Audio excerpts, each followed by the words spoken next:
Aujourd'hui, je vais te parler d'un plan simple, mais crois-moi, il va littéralement te laver le cerveau. Il va purger ton cerveau de tout ce qui est négatif et le rendre ultra propre. Ton cerveau va subir une transformation totale. Passer d'un cerveau pourri, épuisé et rongé à un cerveau ultra puissant qui te permettra d'accomplir absolument tout ce que tu veux dans la vie. J'ai appliqué ce plan dans ma propre vie et j'en ai tiré un énorme bénéfice. Alors je me suis dit, pourquoi ne pas le partager avec mes followers? Le truc est vraiment sérieux et tu vas me remercier plus tard. Parce qu'aujourd'hui, je vais reprogrammer ton esprit. Je ne te sors rien d'un livre. C'est un plan que j'ai testé moi-même personnellement, auquel je me suis tenu longtemps et qui a été un vrai tournant dans ma vie. Le plan est simple et dure 7 jours. Tu commences à l'appliquer pendant ces 7 premiers jours, tu verras les résultats et ensuite c'est toi qui décides si tu continues ou si tu arrêtes. Mais je suis sûr que tu vas continuer. Allez, au nom de Dieu, on se lance. Jour 1. Ne touche pas à ton téléphone pendant la première heure après ton réveil. Franchement, j'étais de ces gens qui, dès qu'ils ouvrent les yeux, attrapent leur téléphone et scrollent pendant 2 heures avant même d'aller aux toilettes. C'est une énorme erreur. La première heure de ta journée est la plus dangereuse pour ton cerveau. Parce qu'à ce moment-là, il est au maximum de sa réceptivité. Pas de stress, pas d'idées parasites, rien. Tu viens juste de te réveiller frais. Tout ce que tu lui donnes à ce moment, il l'absorbe à fond. Du coup, si tu ouvres ton téléphone direct au réveil, tu te programmes automatiquement à la distraction, à la comparaison et à l'anxiété pour toute la journée. Il y a une étude de Harvard qui dit que la première heure de ta journée détermine ton humeur et ta concentration pour le reste de la journée entière. Essaie, et crois-moi, tu ne regretteras jamais. Moi, j'ai testé et j'ai senti la différence énorme. Jour 2, bois au moins 3 litres d'eau par jour. Honnêtement, je ne suis pas toujours très régulier là-dessus. Je bois beaucoup quand je m'entraîne.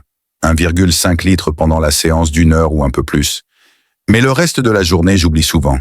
C'est une grosse erreur. Quand tu bois 3 litres d'eau par jour, ton corps te remercie et ton cerveau commence à fonctionner correctement. Moi, je pensais que ma fatigue venait du manque de sommeil ou de l'ennui, mais en cherchant, j'ai découvert que c'était simplement la déshydratation, mon pote. Depuis que je bois régulièrement, ma concentration est montée, ma tête est plus claire, plus de maux de tête, et même mon humeur et mon moral vont mieux. Le cerveau humain est composé à 75% d'eau. Tu imagines? Et des études montrent que même une perte de 1% d'eau dans le cerveau affecte ta mémoire, te fatigue plus vite et te rend irritable.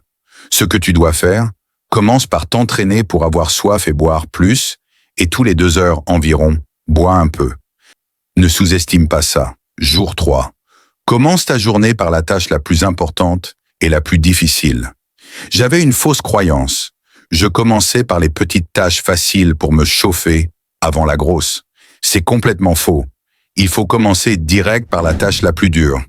Même si tu n'arrives pas à tout finir dans la journée, au moins tu auras accompli la plus importante.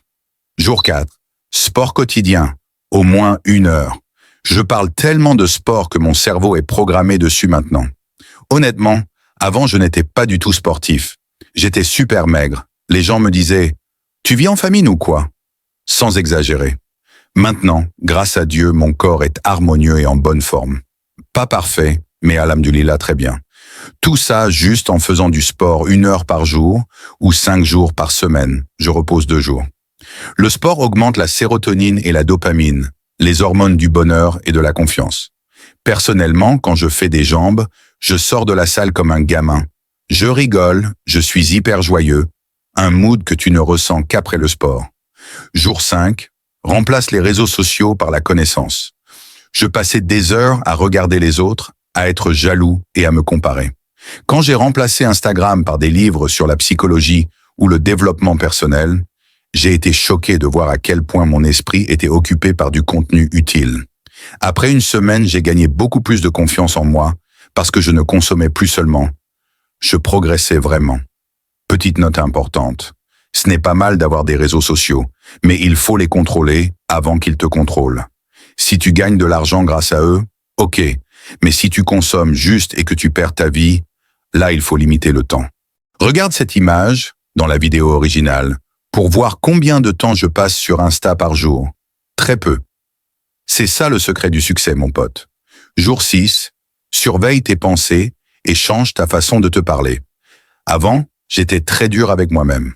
Quand j'ai commencé à observer mon dialogue intérieur et à écrire mes pensées, j'ai vu à quel point j'étais négatif envers moi. Ce jour-là, j'ai décidé de changer le ton. Au lieu de « je suis un loser », je dis « je suis en train de progresser ». Même petit à petit. 1% par jour donne après 100 jours égale 100%. Utilise l'effet composé en ta faveur. Jour 7. Dors tôt et réveille-toi tôt, sans exception. Je ne vais pas te mentir, j'étais du genre à veiller un peu. Parfois je me couche à 2 heures, parfois minuit et demi, parfois 3 heures, parfois jusqu'à l'aube à cause du travail. Mais je te conseille, si tu te fatigues beaucoup, dors tôt. Quand tu dors tôt, tu te réveilles tôt et reposé. Ton humeur sera au top, ta productivité maximale, et toute ta vie ira mieux. Franchement, j'avais écrit ce plan complet sur papier et je l'ai appliqué quelques jours. Les résultats ont été incroyables. C'est pour ça que je le partage avec vous. Écris-moi en commentaire quel jour parmi ces 7 te semble le plus difficile et si tu as une expérience personnelle, partage-la pour que les autres en profitent et que moi aussi j'en profite. On apprend tous les uns des autres.